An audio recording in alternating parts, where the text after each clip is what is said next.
సంఘం ఎలా మోసపోతుంది? సంఘానికి సర్పం బోధ చేస్తుంది, జాగ్రత్త.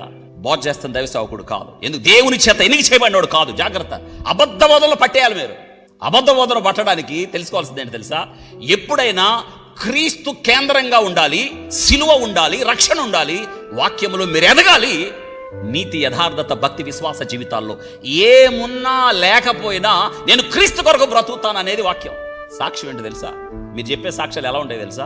ఎవరైతే వాక్యము ద్వారా పట్టబడి సిలువ వర్తమానం ద్వారా ఒక వ్యక్తి పట్టబడినప్పుడు ఆ సాక్ష్యం ఎలా ఉంటుందంటే, నేను పాపిని, పాప జీవితంలో ఉన్న నన్ను, నా బ్రతుకు భారమైన నన్ను, నేను వచ్చి వాక్యం విన్నాను, క్రీస్తు నన్ను పట్టుకున్నాడు, నా పాప భారాన్ని తీసివేశాడు, ఇప్పుడు నేను క్రీస్తు బిడ్డను, యేసయ్యలాగా బ్రతకాలనుకుంటున్నాను.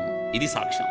ఒకానప్పుడు నువ్వేంటి, నేటి దినాన నువ్వేంటి, ఒకానప్పుడు నీ జీవితం ఏంటి, నేటి దినాన నీ జీవితం ఏంటి, ఒకానప్పుడు నీ బ్రతుకేంటి, నేటి దినాన్ని నీ బ్రతుకేంటి, ఇది సాక్ష్యం.